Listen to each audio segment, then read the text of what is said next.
might understand it, but they're not going to be as interested as if it was in their language. Knowing your market, so know what their personalities are like. So I'm a New Zealander who lives in Australia. Even New Zealanders and Australians are different, just like Australians are different from the UK, UK are different from US. Everybody is different, and we all, approach things differently and take on information differently. So you kind of want to have some idea of how to get that information to them, and they will all want it differently. Germans like a lot of information before they go into anything. And I found as well, finding one person who speaks English really well that's in that market. So I have one German girl who speaks really good English. And if I talk to someone and they didn't speak German, didn't speak English, sorry, I would straight away send them to her so that she could talk to them in their language, and it works out well for the both of them. She's making another contact that could possibly join her team, and it's better for that person who doesn't speak English because they're learning from someone who speaks German, so they're going to understand it better and then pass it on to their potential new team members better as well. So it's just a flow-on effect. And going there so that people can see you in person, build that trust in the brand, that they know that Younique is real, and they can see the product. You want to get the product to them if you can beforehand, because a lot of people really do want the product and try it before they join. That's what I found in the markets that I've been into. People want to try them, which I was like that. I wanted to try it before I was throwing myself into it. Yeah, and I think we've seen that with Germany, right? A lot of... But you bought the product and you sent it to them. Yes, you can't sell it to them yet.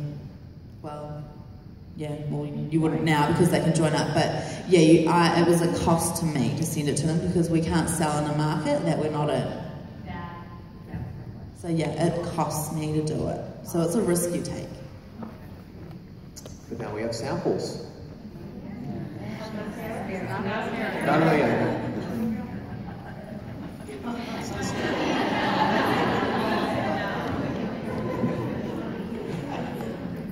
Last question, and then we'll take your questions. So when a market launches, we have a bunch of new presenters sign up. What do you do to train them? So a lot of them don't know much about the business. They sign up, they enroll as presenters. What do you do? For me, I truly believe that everybody has the same rules. So I give them the presenter's agreement if it needs to be translated. We either use Google Translate. I have gone as far as using an actual translator. We Skype. I talk, they talk, and then the other person talks. It takes a long time, but it builds that trust because they're seeing you. So I would train them just like I train anybody in my own market. Because, again, we all have the same rules.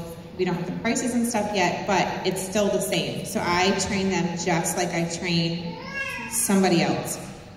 I give them files, and I know that Jordan asked, like, what type of files do I give my team members? And it's just something like back to basics, how you start your business, selling a booking blitz, like how to sell, what are selling words versus poison words, like just things that are people that are coming in the business that don't have a network marketing experience, simple scripts on how to build your business. What is your why? That's huge. Like identifying what their why is. Just teaching them how I got to where I was. Because it's all the same.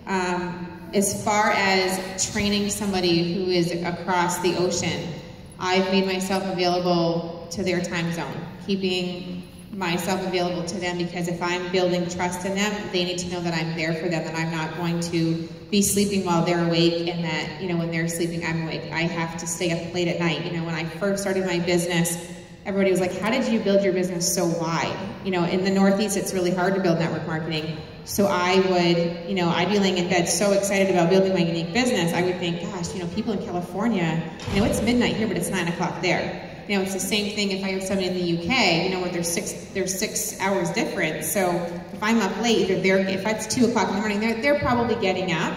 So I just made myself available so that way they built trust in me that, she is going to be there to respond to me. And she does have to sleep at some point, but they know that there's always that big window of time that I am available to them. So it's just building that trust and giving them everything that I have in my own language. I just give it to them, and we make it work in their own. It's the same information. actually did that same thing. I would wake up every morning at 4 a.m. because then that would be 10 a.m. in the UK. And so I would do a video, like I previously mentioned, every single day for them, and they would have it during their day to watch it at their convenience. I also give them any of my files as well, like past conference calls, webinars, how to get started, teaching them just the basics, like what is fast start, what does that mean for you, what do you get if you hit fast start, you know, what's yellow, that you get a permanent pay raise with that. So just really that they're armed with all of the information.